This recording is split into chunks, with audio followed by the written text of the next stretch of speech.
Greetings, guys. Welcome back to my channel. My name is Monette, and this is my channel, Evolve with Monette. For those of you that are new here, I am a professional intuitive empath. Someone prayed for an earth angel. Someone spent time and energy asking for the cosmos, the universe, God, of wonders above all majesty, to send them an appropriate, well-suited connection and love. And they prayed, and they prayed, and their prayers were answered, and you came into their life. Unfortunately, upon you being in their life, they did not recognize it as the thing they had prayed for. Maybe you came in a different package. Maybe everything wasn't cut and dry and easy to get into. It wasn't incredibly complicated. It wasn't toxic. But it would have meant that they would have had to do some stretching, because every soulmate connection requires that we do some stretching. Every twin flame, dare I say, the most taboo word, connection, requires that we do some stretching. And so they denied you. You may have told them who you were, or you may have discussed with them to some degree the potential of the connection. But the thing about contracts is everybody has to agree to them with full consent and everything. And that takes away some of the romance, right? Because we have this romantic ideal that we will be quote unquote chosen. Someone will want us as much as we want them, etc., etc. And relationships are never that linear. There are always a few different things that happen before you arrive to the place where it happens. So in this case, someone from your past prayed for you and you showed up in their life. They may have even had you. You may have even become their partner, their husband, their wife, whatever the case may be, and their girlfriend, their lover, whatever. And you were part of their world. But they weren't treating you well. And see, that's the thing. When we sign up to do this spiritual work, our destiny is not always to be the underdog and to be fighting. Now, I spent a lot of years in my personal trenches fighting, being the underdog, and thinking, how come this keeps happening to me? And it is said that to some degree, however you're being treated or felt is an internal feeling you have for yourself. So if anybody ever rejected you, there are some parts of yourself that you have rejected. And that's hard to hear, because I look back at my life and I think about the way people treated me, and I'm like, Jesus, did I reject myself that much? Did I not love myself that much? But I imagine to some degree there is some resonance there. And so, in fact, I can't just say it as speculation. I know in my own situations exactly how many times I rejected myself when I wouldn't listen to my intuition. But someone prayed for you. They wanted you in their life. They asked God to send you, whoever they believe that to be. They asked for you to show up, and you showed up. And you came to do the work, and you were happy about doing the work. They were doing some level of denial. And so you couldn't stay there. So the denial could be anything. They didn't want to work with you. They didn't want to be honest. There will be sacrifices that are made in any love relationship. It's not always terrible. In fact, sometimes it's really beautiful. But you will be challenged to say, okay, I see that this person's my person. What about what I'm comfortable with am I going to give away? And it doesn't mean that everything is given away. It means that you are going to be taking a look at what you may be not being honest about, where you need to grow.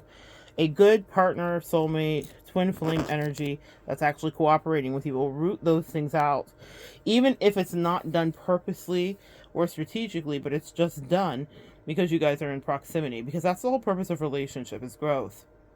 And if you're in relationships where you're stagnant, then that's something you should take a look at, because it means that you're not doing the work that you need to do. And it doesn't mean that every day is some grueling, laborious thing. Actually, the most beautiful connections You don't have to do a lot of grueling work with it. Doesn't mean you won't have challenges. It doesn't mean you will not come up against moments where you have to work things out. But what it means is that when you're in correct partnership, the things that need to get worked out will just naturally get worked out. The areas where you need to see your partner or they need to see you will be seen.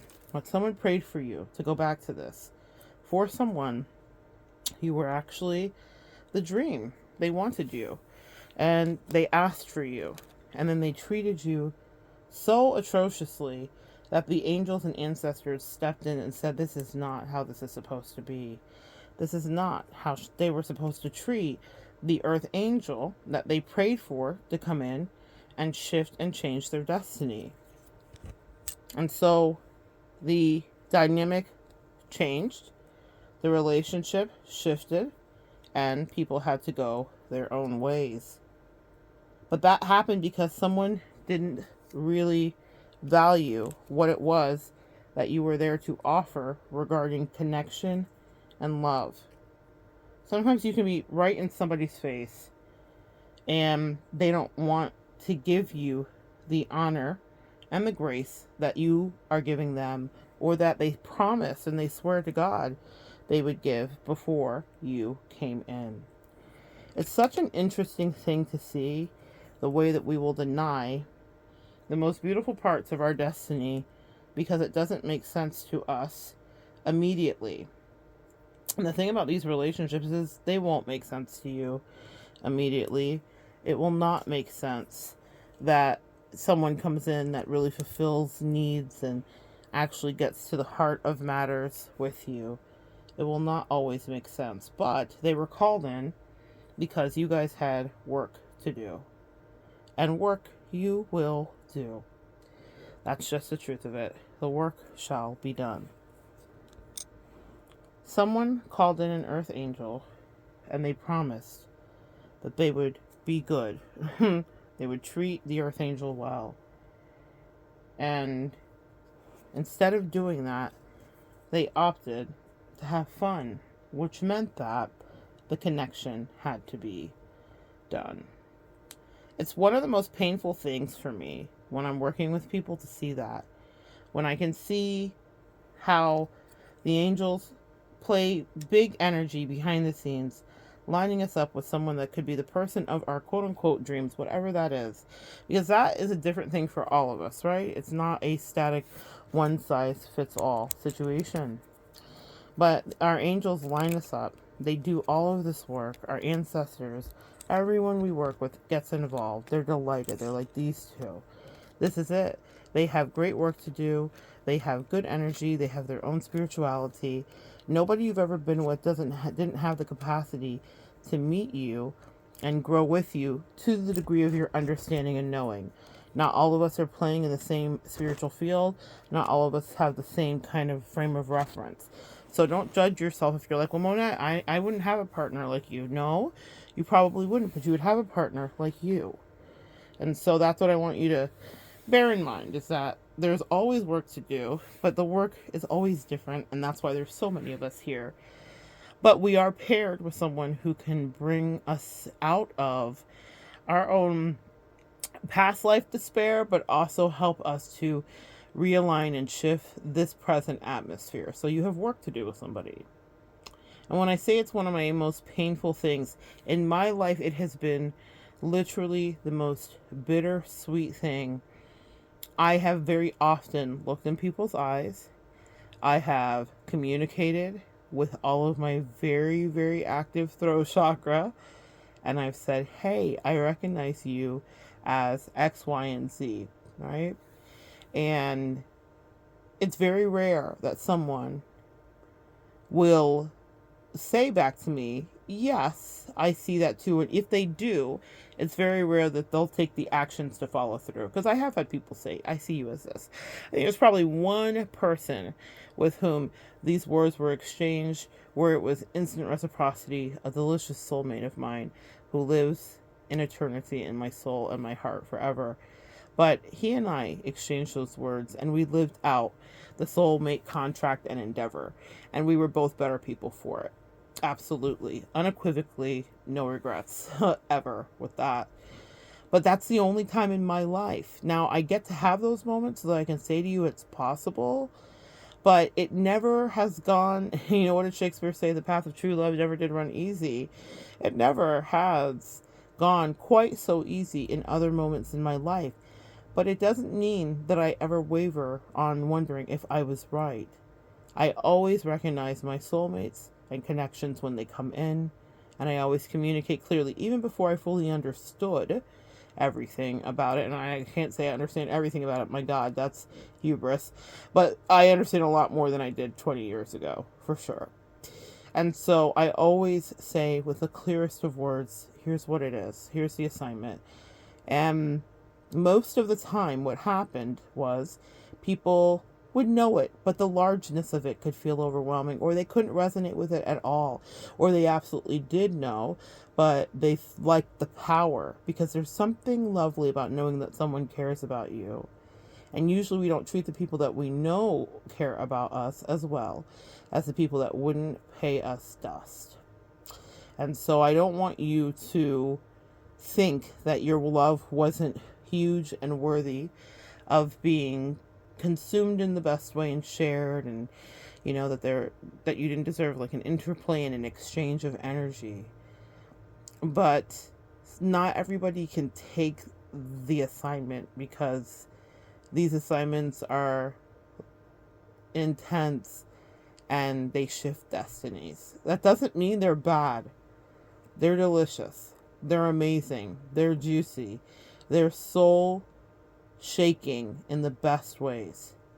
I would do that soulmate over, that experience, a million lifetimes. The one that went as good as it could go and still was a May December romance and still wasn't the thing that was supposed to carry me through my life.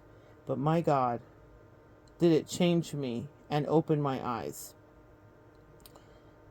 If someone comes to you, or if you feel the need to go to somebody, or if you reflect back on your past connection with whoever said they were your destiny, your person, and all the rest of that, examine that. Some of us ran into a lot of narcissists, okay? So that may not have been the truth, but what did your heart say?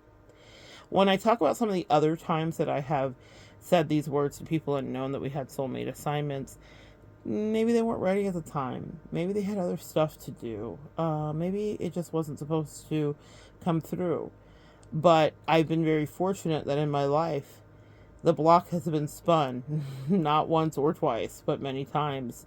Meaning that, let's say I said to someone, I'm thinking of someone specifically like many years ago. I knew who they were. I liked them. I cared about them. And they had other things they had to do. And I wanted deeper connection and intimacy with them. And I'm not talking about sexual, just like deeper spiritual intimacy. But that was not, our relationship was platonic, but that was not the way that they felt. And years went by, and we stayed friends, and we evolved, and all of the rest of it. And years later, that person came to me and asked me questions very poignantly about the depth of my feeling and why our relationship at that time seemed to be lacking the intimacy. Now, that was intimacy that I offered. It was intimacy that I was absolutely invested in. It was intimacy that I would have given again and again. But they had a boyfriend and they had other things to do, and so they couldn't see that the intensity of my relationship was something that was being offered, and sometimes people in your life couldn't see you. It wasn't that I was trying to get them off track. I wasn't trying to date that person, but I knew that we had deeper work to do. But by the time that they realized who I was, and they did come tell me, I see you, I know you, I miss you deeply because our relationship is now different. And I said, yeah, but that's the way that it was destined to be, because I availed myself completely. Now, not everybody has my throat chakra, meaning not everybody's going to communicate the way that I do, but I don't mind. When it comes to shooting a shot, one or two, I will shoot my shot, meaning I will say how I feel about someone, even if it means I could be rejected, even if it means it's not going to go well, because that's my assignment me personally. And that's going to be up to you to figure out what your assignment is, what you're called to do. My assignment with people is to make them aware of this cosmic magic that's happening, that's playing out right in front of their face. My assignment is to wake people up and to call them into their soul center and to have them become grounded. And my assignment is to help people become the best optimal self that they can be. I see their potential, but it's not just potential. I see the strategy to execute to make their potential become a reality. So I am tasked on this earth to speak to people and to say, I see you deeply. I see your worth. And if we should have some connection or soulmate assignment, I say it. And I'll tell you folks, easy for me to say, you must say. Easy for you, it's not been easy. So many people have not wanted to embark on that with me because all they see is one side of it. They don't see how it enhances their destiny. And I can't spell that out because the truth is, that's the part about magic. It just has to happen. And so I couldn't say to that friend from many years ago, so a friend I met in my 20s, I couldn't say to that friend from many years ago, hey, if you sign up on this soulmate assignment with me, platonic as it may be, you and I will experience the depth of spiritual intimacy like you will not probably ever have again in your life. No matter who ends up as your husband or whatever. At the time it was boyfriend. And so I couldn't say that to her because that's overwhelming. That's a lot. I also am challenged sometimes to just give the cliff notes or give nothing because that's someone else's test. I'm not testing them in the like crappy way that narcissists tested us, but sometimes we are getting tested all of the time. And you don't know when you're getting the test and when you can pass it or when you can't. There is nobody in my life that is a soulmate to this day that I haven't looked in their face and said, there's a depth that I'd like to go with you. I'd like to go deeper here.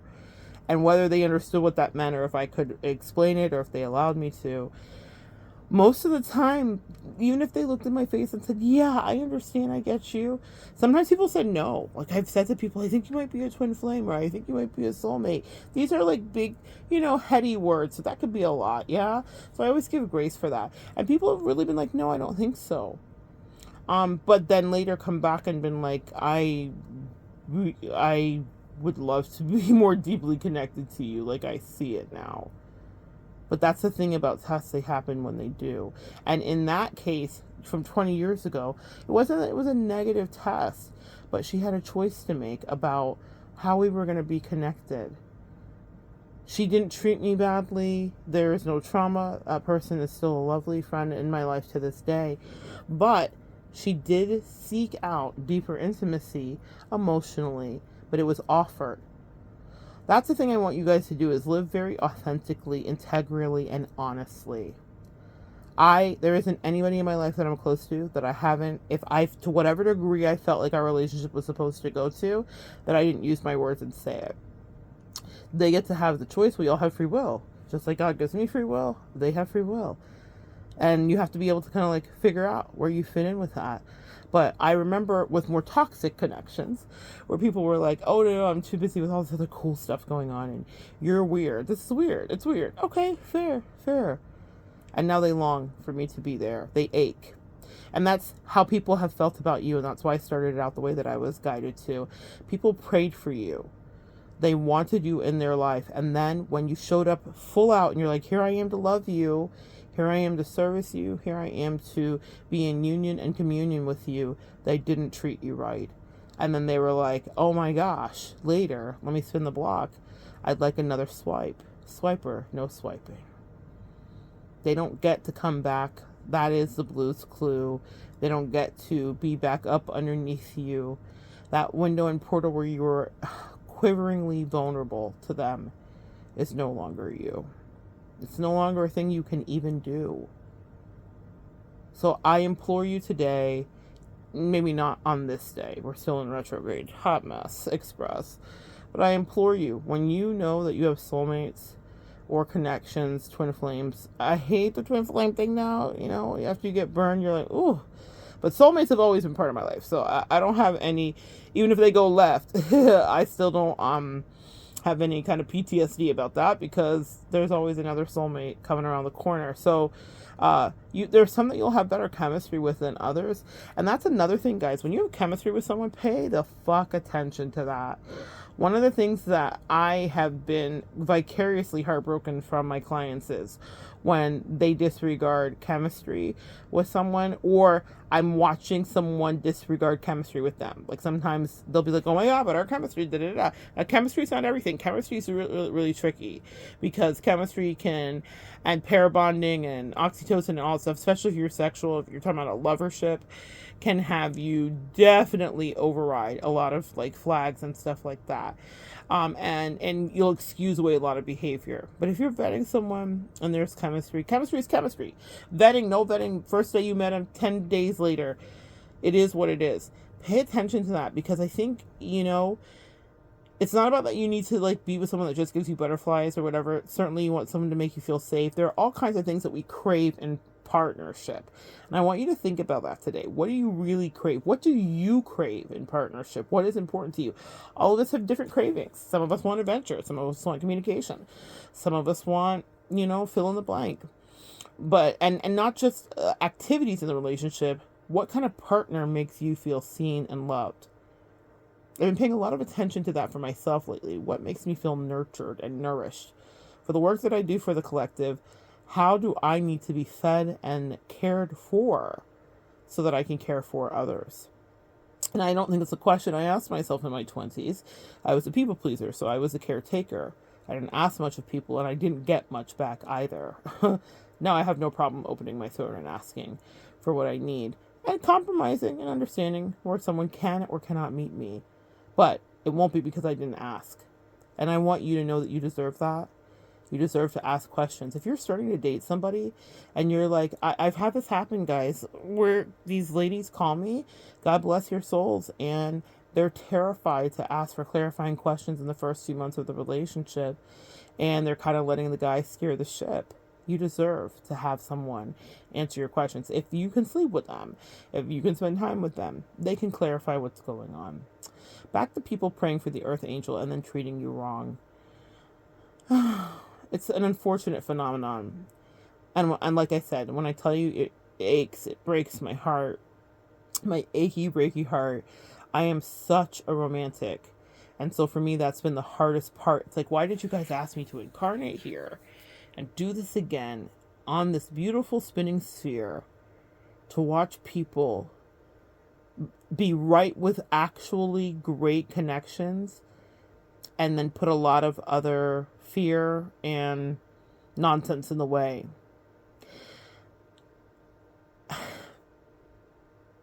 I was watching a short earlier this morning, and this one wasn't levity and light. This was passengers on a flight smiling and laughing, and it's a flight that actually went down at the beginning of this year. And they're looking out, as I have done so many times this year, as they go to land, because I'm always in a window, and they're looking out and they are talking, and moments later the plane went down. The next thing you see in the footage is fire, and from this weird perspective of being on the ground. So I guess the family member of that person wanted that to be seen, wanted him to be seen laughing in his last moments. And that really jarred me. Not just because I enjoy traveling and I'm on flights and in airports more than I ever thought I would be, but because life is fragile. It reminded me of its fragility. We spend so much time in our heads when it comes to these love relationships and connections, making everything fit and be perfect and keeping all of our vows and promises to ourselves and working through our triggers. I spent a lot of this year working through triggers as God has allowed new soulmates to come near me and be in my energy again. And I've spent a lot of this year being like freaking triggered, like the meme on TikTok where the camera is shaking, like triggered. Because I couldn't tell, like, are you like them? Are you like this person that eviscerated my soul and played reindeer games with me and whatever? So I've had to work that out. And see, that's the thing. A lot of us are like, no, I'm going to stay in hermit mode. You can't, because we heal inside of relationships. Life is too short. Like I was just speaking about a moment ago with those passengers on the plane, laughing and smiling and doing something I have done so many times this year, where I'm looking outside of the window and saying, oh, we're almost there. They were hovering over the landing strip. They didn't know that the power had gone out up front, and there was human error, and the pilot was still flying under training hours, and it was a disaster. 75 souls were lost. But what I will tell you is, I thought about them today.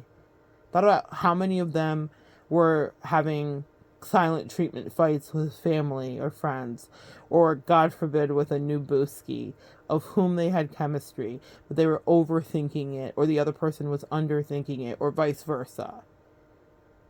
Nothing is promised. And so that's why I live the way I do, and that's why I speak my truth the way I do, and that's why I admonish you to do the same, because nothing is promised to you. If you love someone, and if you care about people, and if you love your family, and if you care about what, even if it's the booty call person and it's been 3 months and you're like, you know what, I just want to ask, like, what's going on? What are you waiting for?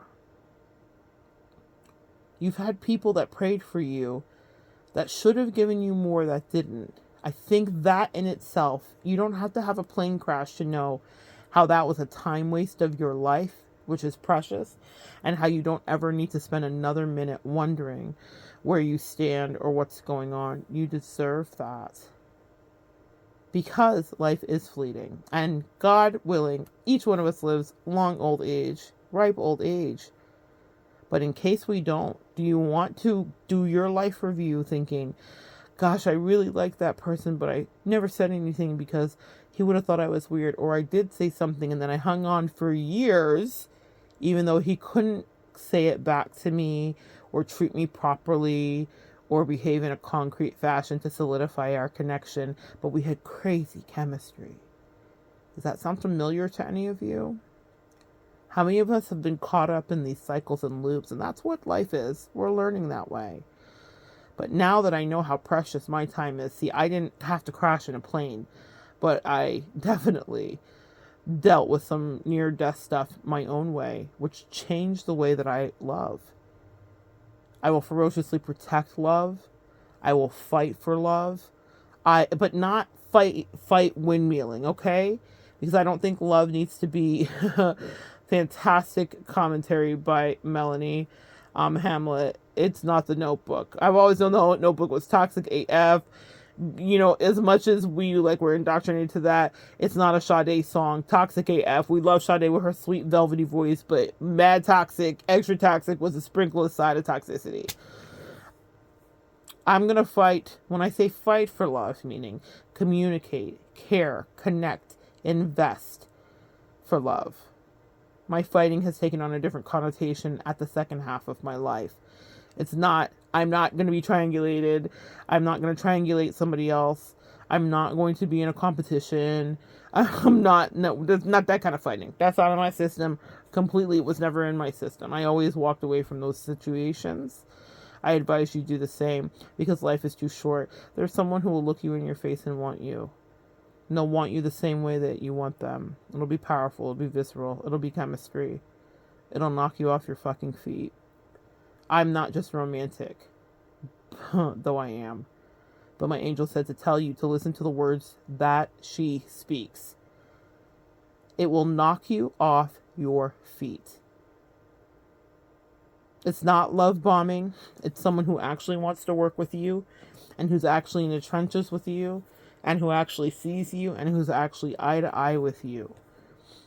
And that is not just a fantasy. It's not just a possibility. It can be your reality, but only if you advocate for yourself for it to be. And only if you speak up sooner. And only if you release the people from the past that wasted time. Because they didn't see you as their wish fulfillment or your destiny. or their destiny. And oh, that was Freudian. They were not your destiny. I didn't even mean to say that, but thank you, angels. They were not your destiny.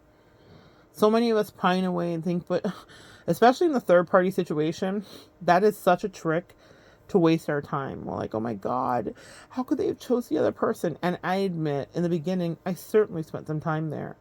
I didn't understand how it could go left. How could this other person, quote unquote, win? And then I thought about the person that was won. I thought about how little work that person had ever done in our connection. And I also thought about what a liar that person was and how they betrayed themselves, because I know they prayed for me. I know that they wished for me and hoped for me. I know in their cowardice, they had to do exactly what they did to help catapult me to my destiny. They didn't do it to be altruistic. They didn't give a damn. But they did it because even though they were operating with demons and devils, it was always God's plan. It was always God's plan for us to never, ever happen. What do they say, Mean Girls? Stop trying to make fetch happen. Stop trying to make your past previous fetch happen in your mind. They were never going to pick you over the other person because that was never going to be divine, because they weren't really willing to do their work. They did recognize your spark of divinity. They did look you in your eyes and they said what they meant. They did mean it. Like, oh my God, I think you're my person. But they didn't want to follow through with it. And I'll say this again. If you feel something for someone, kind of morbid, but think about those people on that plane. You don't have all the time in the world to live the best life you want to. Don't take it for granted. If I were to pass tomorrow, there is no one on this earth that I haven't said everything that I need to. My nearest and dearest loved ones have been communicated with directly. They know how deeply I love them. They know how invested I am. They know how I wish them nothing but well. They know if there was someone I was in love with, they know. If there's someone that I hated, they know. If there's someone who's been a great friend to me, they know. I could pass tomorrow and sleep in eternity well, because I said what I needed to say to everybody on these last few days, months, years, since I've gone through what I've gone through. Loss changes you. And even if it's the loss of some boo that you thought was your forever boo, it will also change you. But it doesn't mean we hermit forever. You heal inside of relationships. And so I challenge you to still shoot your shot when the shots come up to shoot. Still speak your truth when the words are there to be spoken. And still love like your heart has never been broken. Because it will, in fact, be returned to you. It's inevitable. That is what destiny was pushing you to. And that is the absolute truth. So someone prayed for you. And can I tell you a little secret? Someone else is praying for you too, right now. But this time, upon the meeting and the communication, they won't push you away, but they will ask how. Can we seal the deal? Someone's praying for you right now. Someone sees you and your possibility and your infinite, endless creativity. Even if you've not met this person in the world, in the cosmos, in the galaxy, in the universe, someone is praying for you. And this time, they will not be abusing you. They will not be like your ex. They will not treat you or use you to flex. They will not treat you badly. They will communicate with you. They won't be perfect, but they want to work with you. So forget about the person that we started with, who left you feeling like all kinds of shit. And think about the new opportunities, even if you haven't manifested them yet. And know that they are an escrow for you. Because when we heal, we may never forget, but we learn that there's something else to do. And we can get better sometimes when the number is 2. So good sharing energy with you guys this morning. Come back and join me next time. We'll continue to evolve together.